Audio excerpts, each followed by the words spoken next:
माँ जगत जननी जगदम्बा अम्मा माता पार्वती जी भगवान देवाधिदेव महादेव के साथ में भ्रमण करती करती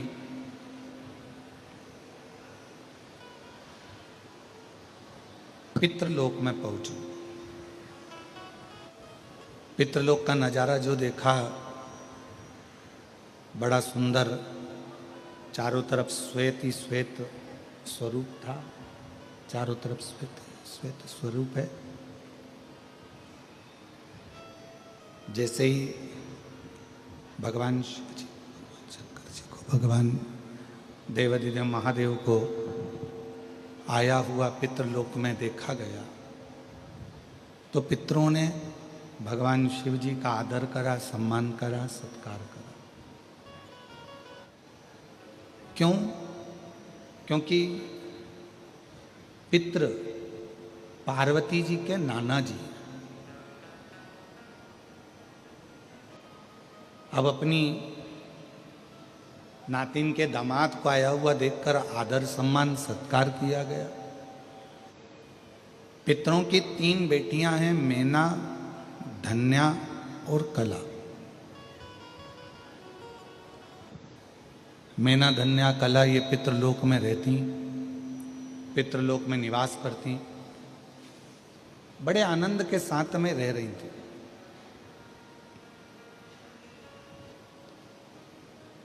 इन तीनों को मालूम पड़ा कि हमारे पितृलोक के नजदीक में सनकादि ऋषि आए हुए हैं। दर्शन का भाव प्रकट हो गया। कुछ मन के संशय थे, उस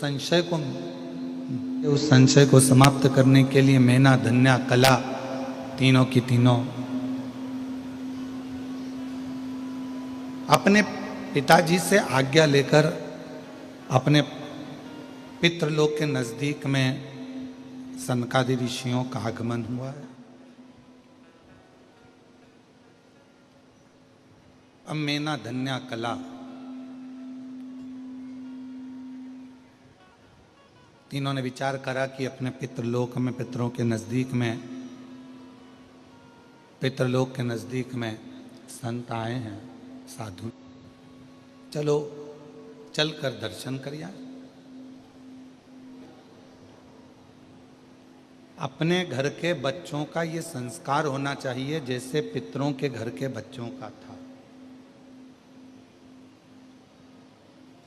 अपने घर के बच्चों का ये संस्कार होना चाहिए कि हमारे घर में, हमारे परिवार में या हमारे घर के नज़दीक में कोई संत, साधु, तपस्वी जन, साधक जन, उपासक जन, कोई तपस्वी, कोई साधक आए हैं तो उनका आदर करने जाया जाए, प्रणाम करने जाया जाए। और उसमें सबसे ज़्यादा जरूरी है आपका संतों के प्रति, साधुओं के प्रति, तपस्वियों के प्रति, साधकों के प्रति, उपासकों के प्रति, भक्तों के प्रति भाव प्रकट कर। महापुराण की कथा कहती है, भगवान शंकर का चरित्र कहता है, शिव तत्व कहता है, शंकर भगवान की पवित्र कथा कहती है। और पितृलोक में जैसे ही महादेव का, भगवान शिव का आगमन होता है, सारे की सारे पितृ खड़े होकर शिव जी का आदर करते हैं, सम्मान करते हैं। अब कितनी सुंदर बात कही है। पितृ शिव जी का आदर कर रहे हैं, शिव जी पितरों का आदर कर रहे हैं, क्योंकि हमारे धर्म पत्नी माता पार्वती जी के नाना नानी हैं। जब पितृलोक से भगवान शंकर जाने लगे, थोड़ा सावधानी से कथा सुनिएगा, बड़ी सुंदर कथा है और ना जाने कितने कितने लोगों का कल्याण करने वाली है पवित्र कथा, कितने जीवों का कल्याण करने वाली यह अविरल कथा। कहा कि पितृलोक से जब भगवान देवाधिदेव महादेव, भगवान शंकर, माँ जगत जननी जगदम्बा माता पार्वती जी पितृलोक से जब जाने लगे, पितृलोक से जब निकलने लगे, जाने लगे, तो पितृलोक से जाते जाते भगवान पितृदेव ने भगवान शिव जी को रोका और भगवान शंकर को रोका और प्रणाम कर कर पितरों ने भगवान शिव जी को रोक कर प्रणाम कर कर नमन कर कर विनय करा कि आप हमारी बेटी की बेटी आपके साथ में बिहाई है, माता पार्वती जी का विवाह आपके साथ में हुआ है, माँ जगत जननी आपके साथ में बिहाई है। आपसे एक निवेदन है कि संसार में रहने वाला मानव, दुनिया के कई लोग उनसे कहेंगे कि इनको पितृदोष लग गया, दुनिया के कई लोग कहेंगे इनको पितरों का दोष लगा हुआ है, पितृदोष लगा हुआ है, पितरों का दोष लगा हुआ है, पितृदोष लगा हुआ है। पर वो पितृदोष लगता क्यों?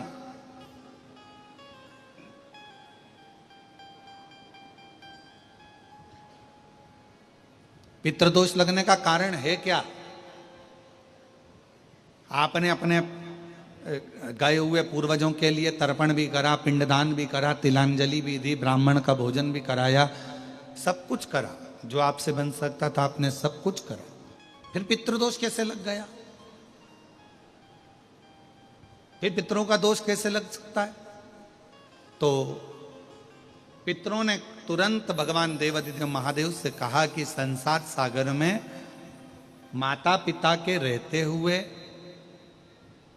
उनका आदर ना कर पाना, या माता पिता को जब प्यास लगी उस समय पर जल प्राप्त ना हो पाना, या किसी न किसी रूप में माता पिता के पूर्वजों के आदर से वंचित रह जाना, फिर माता पिता के चले जाने के बाद, बुजुर्गों के चले जाने के बाद वो दोष घर में लग जाना पितृदोष की संज्ञा में आता।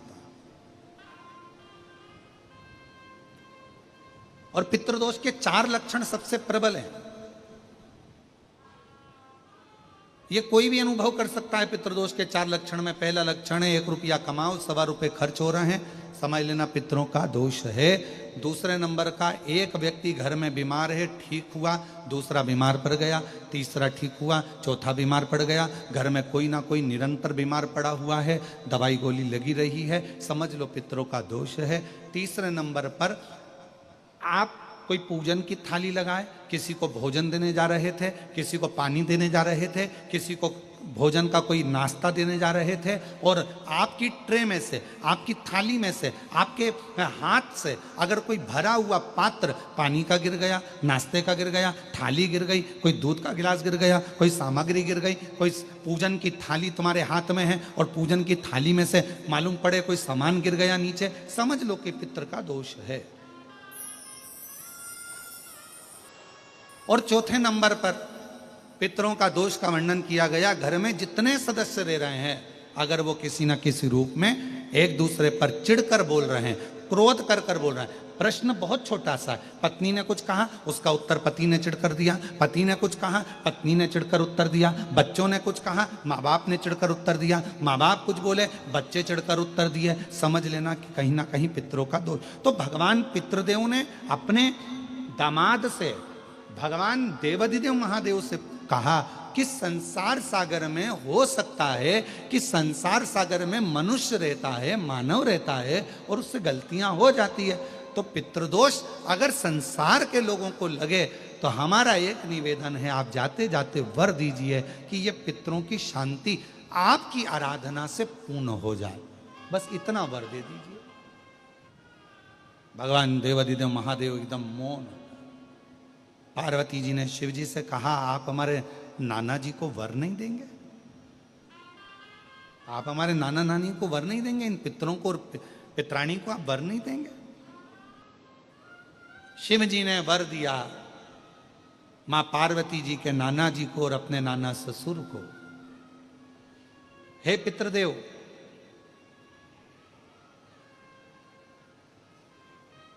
मैं आपको वर देता हूं, श्राद्ध पक्ष के 16 दिन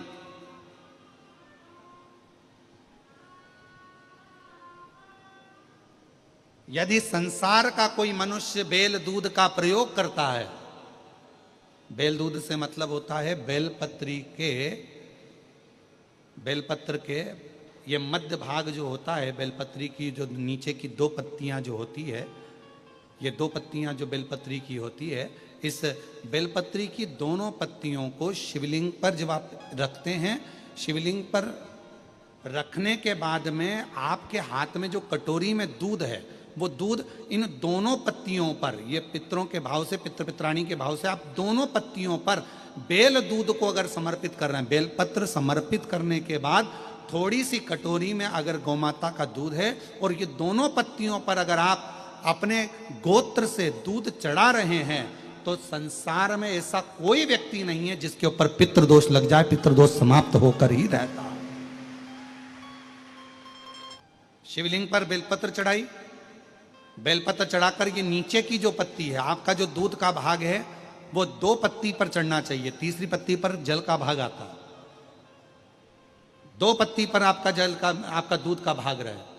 और जब बेल दूध का प्रयोग आप करते हैं और दूध बाबा को 16 दिन श्राद्ध के अगर कोई कह दे कि आपके घर में पितृदोष है, ये दोष है, वो दोष है, सारे दोष आपके यहाँ लग गए हैं, और आपके यहाँ ये 4 लक्षण अगर पितृदोष के दिख रहे हैं जो पहले कथा में वर्णित किए, अगर ये लक्षण दिख रहे हैं तो श्राद्ध पक्ष के 16 दिन पहले दिन से ही आप चालू हो जाओ। बेलपत्री शिव जी को चढ़ाया, कटोरी में या चम्मच में 2 बूंद का भी अगर दूध लेकर गए हो, थोड़ा सा भी, बस 2 पत्ती पर आपने दूध समर्पित करा और 1 लोटा जल जो तीसरे नंबर की पत्ती है उस पर समर्पित करा। आपको 16 दिन करने के बाद आपको खुद अनुभव होगा 17वें और 18वें दिन से कि मेरे घर में ऐसा लग रहा है कि सब शांति है और कोई किसी से चिढ़कर बात नहीं कर रहा, लक्ष्मी की वृद्धि अपने आप होना प्रारंभ, कैसा भी। और यहां तक शिव महापुराण की कथा कहती है, किसी की फैक्ट्री बंद हो गई, किसी की दुकान बंद हो गई, चलते चलते अगर किसी का व्यापार बंद हो गया, 4 दिन चल रहा था, बहुत अच्छा चला, उसके बाद एकदम डाउन आ गया, कोई प्रशासनिक कार्रवाई हो गई, कोई अदालती कार्रवाई हो गई, कोई परेशानी सामने आकर खड़ी हो गई है, तो भी अगर प्रति 16 दिन तक लगातार शंकर भगवान के शिवलिंग पर बेल दूध का प्रयोग किया गया है, तो आप 17वें दिन से अंदाजा लगा लेंगे कि आपका धीरे धीरे धीरे धीरे धीरे धीरे जो फैक्ट्री बंद सी थी वो ऊर्जावान हो गई है, चलना प्रारंभ हो गई। बेल दूध का इतना प्रभाव पड़ता है, इतना प्रभाव, बेल दूध का इतना महत्व। इसमें सियोर वाला महाराज कुछ नहीं करा, इसमें करा किसने? आपके विश्वास ने। और आप जो लगनता से भगवान शिव की आराधना कर रहे हो, आप जो लगनता से भगवान शंकर की पूजन कर रहे हो, अर्चना कर रहे हो, विश्वास के साथ शिव को जो जल समर्पित कर रहे हो, विश्वास के साथ जो शंकर को भज रहे हो, ये उसका प्रताप है। इसमें सियोर वाला महाराज कुछ नहीं कर रहा।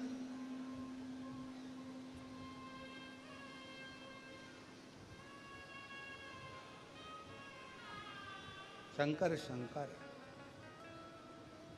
पितरों ने हाथ जोड़कर कहा, भगवान देव अधिदेव महादेव भगवान शिव जी से प्रार्थना करी, निवेदन किया।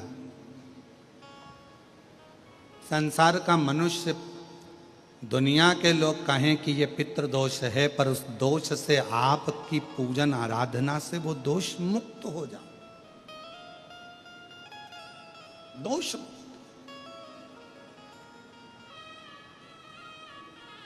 श्राद्ध पक्ष के 16 दिन नियम से धारण करो।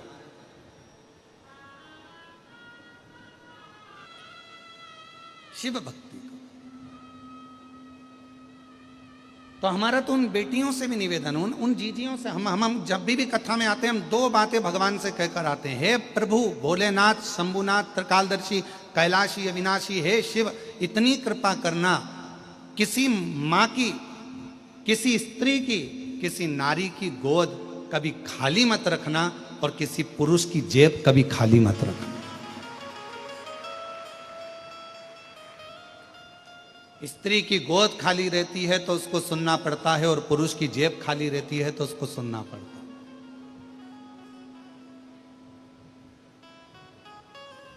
जिस व्यक्ति के पास में पैसा नहीं होता, धन नहीं होता, उसको बहुत सुनना पड़ता, बहुत ताने खाना पड़ता। और जिस नारी के संतान नहीं होती, संतान का सुख नहीं होता, उसको पितरों ने कहा कि हम हमारे इस पितृ दोष से संसार सागर की मुक्ति हो, मोक्ष हो, ऐसा कोई फल केवल देव अधिदेव महादेव ने बेल और दूध का जो प्रयोग है, उस प्रयोग का साधारण फल नहीं है, बहुत फल।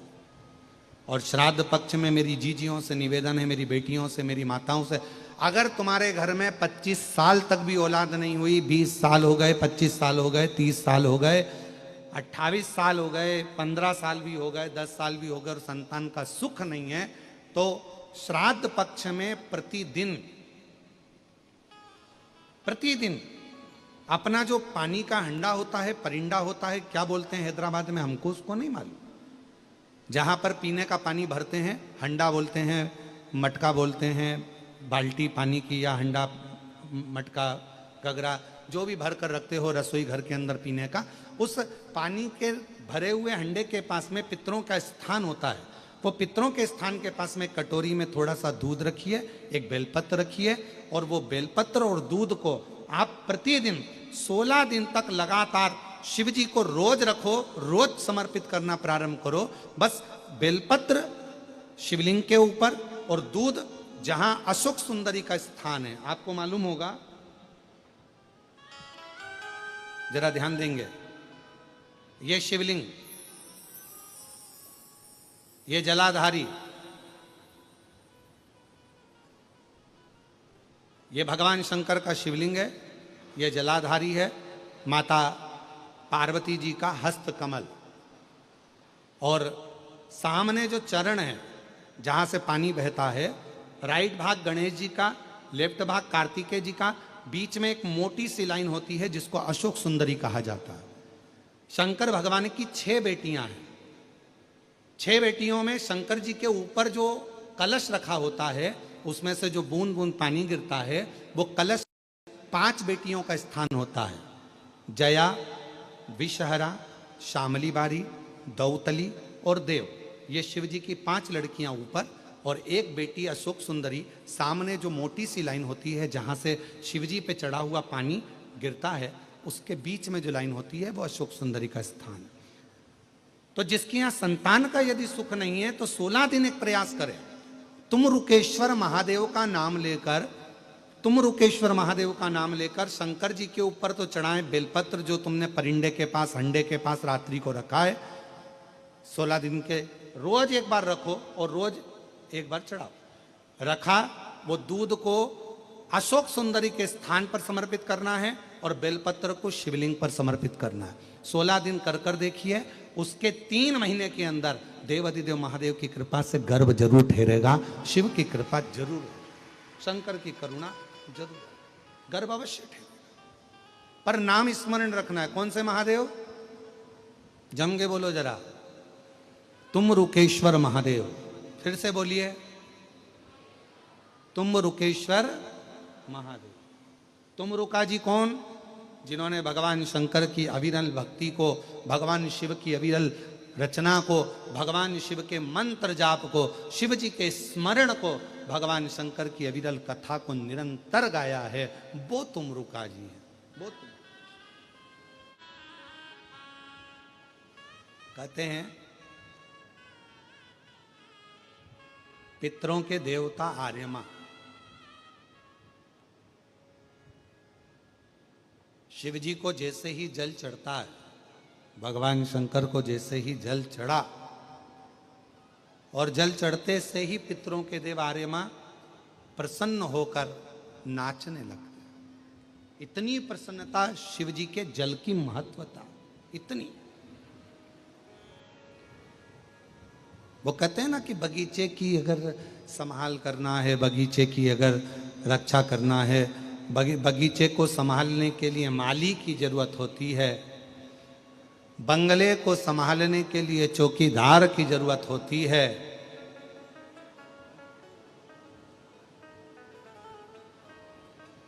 और अपनी जिंदगी को संवारने के लिए एक लोटे जल की जरूरत होती है, एक लोटे। पितरों की 3 बेटियां, मैना, धन्या, कला, पितरों का आशीर्वाद प्राप्त करके संतों को प्रणाम करने के लिए गई। पर संतों को पहचानना भी कोई सरल बात है क्या? संत, साधु, सन्यासी, तपस्वी, साधक, उपासक एक विश्वास के ऊपर जीवित रहता है, एक भरोसे के ऊपर रहता है। तो मेना, धन्या, कला तीनों ने विचार करा, चलो अपन संतों का दर्शन करते हैं। चलते हैं संतों का दर्शन करने के लिए तीनों चली। चलते चलते अब सनकादि ऋषियों को पहचान नहीं पाई। जहां सनत कुमार जी बैठे थे तब साधना में लगे हुए थे, सनत कुमार जी तब साधना में लगे थे। वहीं से मेना निकल गई, वहीं से धन्या निकल गई, वहीं से कला निकल गई। और जैसे ही निकल कर गई, उनके लहंगे, मेना, धन्या, कला के लहंगे रत्नों से जड़े हुए थे, रत्नों से। मेना, धन्या, कला तीनों जा रही थी, उनके लहंगे की चोट सनत कुमार की जंघा पर आ गई, क्योंकि निकल कर जा रही थी और बेटे तप में लीन थे। इनको लगा कि ये तो बाल्यावस्था वाले बच्चे दिखते हैं, छोटे दिखते हैं, ये समझ नहीं पाई और उनको चोट लग गई। इतने में सनत कुमार को क्रोध आ गया और सनत कुमार जी उठकर तुरंत खड़े होकर बोले, ए मेना, धन्या, कला, पितरों की तीन बेटियों, तुमने एक संत का अपमान करा है और हम तुम्हें श्राप देते हैं कि मृत्यु लोक में तुम्हें जन्म लेना पड़ेगा। तीनों रोने लगी, आंखों से आंसू बहने लगे कि हमें पितृलोक छोड़कर मृत्यु लोक में आना पड़ेगा। दुनिया का पूरे देवताओं में भी सबसे सुंदर लोक होता है पितृलोक। क्यों?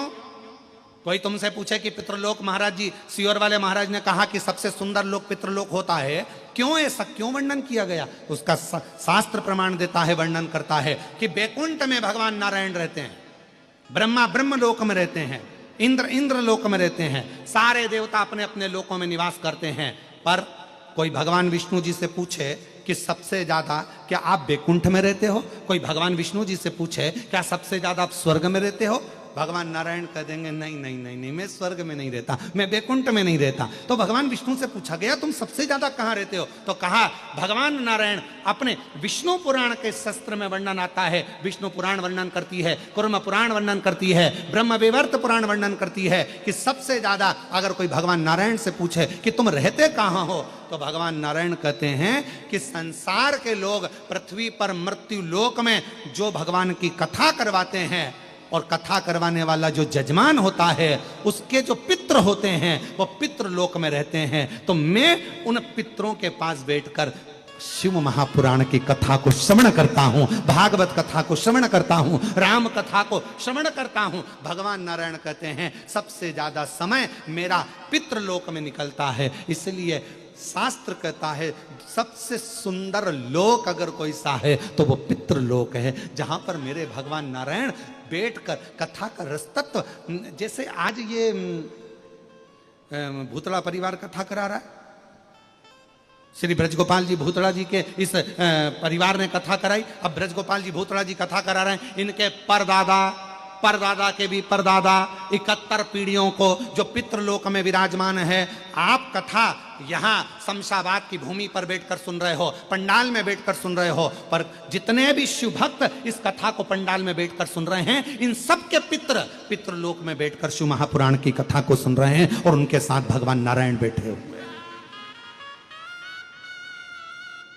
आपके साथ कौन बैठा है कथा सुनने के लिए? तो कहा मेरी धर्मपत्नी बैठी है। फिर कौन बैठा है? तो कहा हमारे पिताजी बैठे हैं। फिर कौन बैठा है? तो क्या हमारे दादाजी बैठे हैं। जैसे तुम्हारे साथ में तुम्हारे दादा, तुम्हारे पिता, तुम्हारे सास, तुम्हारे ससुर, तुम्हारे नाती, तुम्हारे रिश्तेदार तुम्हारे साथ बैठकर कथा श्रवण करते हैं, उसी तरह पितृलोक में भगवान नारायण के साथ में 33 कोटि देवता पितृलोक में रहकर भगवान की अविरल कथा को श्रवण कर कर जब भगवान की कथा पूर्ण होती है, कथा पूर्ण होने पर जब हम कर्पूर गौरम करुणावतारम बोलते हैं, आरती पूर्ण होने पर जब सब जाने लगते हैं, तब भगवान नारायण हमारे पूर्वजों के, हमारे पितरों की पीठ पर हाथ रखकर कहते हैं, देख तेरे बच्चे ने क्या कथा कराई है, तेरी बेटी ने, तेरे नाती ने, तेरे पंती ने क्या कथा कराई है, मेरा वर उनको प्रदान करते हैं। ये पितृलोक का सुख है। और मेना, धन्या, कला तीनों को श्राप लगा, रो रही हैं, आंखों से आंसू बह रहा, जल बह रहा, ध्यान गया। रोती रोती अपने पिताजी के पास पहुंची, पितरों के पास में। पिताजी ने पूछा, मीना धन्या कला, तुम रो रही हो क्यों?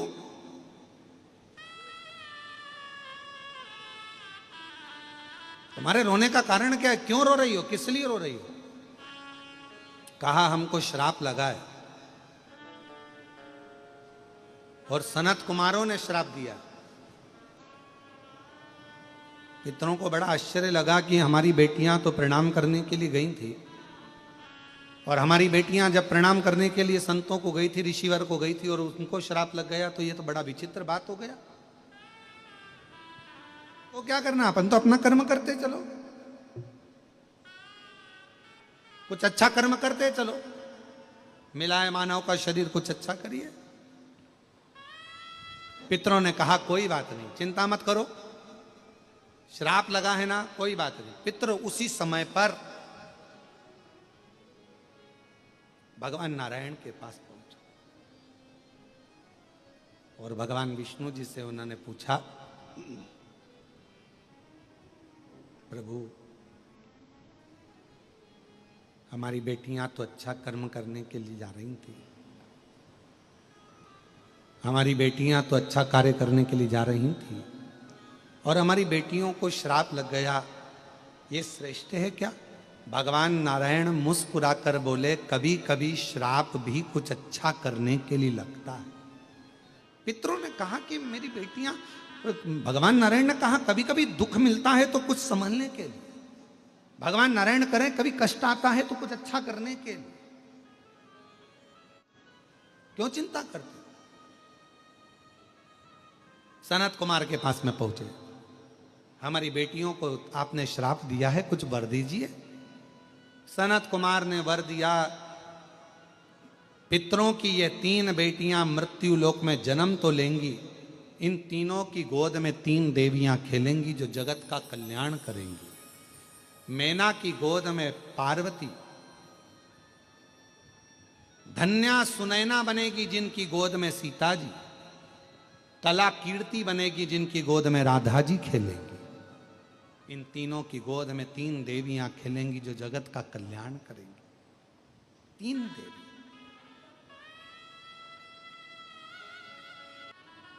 और कितनी बड़ी कृपा है देखिए। सीताराम सरकार का भी नाम अगर लेते हैं, राम सीता जी का नाम लेते हैं, सीताराम जी का नाम लेते हैं, तो भी पितरों की कृपा हम पर होती है। राधे श्याम कहते हैं, राधा कृष्ण कहते हैं, कृष्ण राधे भी कहते हैं, तो हमारे ऊपर पितरों की कृपा होती है, क्योंकि इनके पूर्वजों की श्रृंखला देखिए। शिव पार्वती कहते हैं, उमा महेश कहते हैं, भगवान गौरी शंकर कहते हैं, तो भी पितरों की कृपा हम पर होती है। महापुराण की कथा वर्णन कर रही है, शिव तत्व कह रहा है। मैना धन्या कला, पितरों की 3 बेटियों,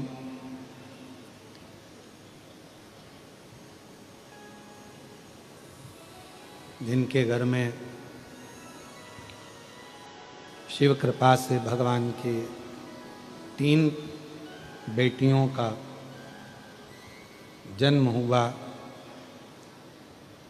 और उन तीनों ने ही संपूर्ण विश्व का, संपूर्ण जगत का कल्याण किया। शिव कथा कह रही है, भगवान शंकर का चरित्र कह रहा है, शिव महापुराण कथा कह रही है कि 1 लोटा जल जब हम देवाधिदेव महादेव को समर्पित करते हैं,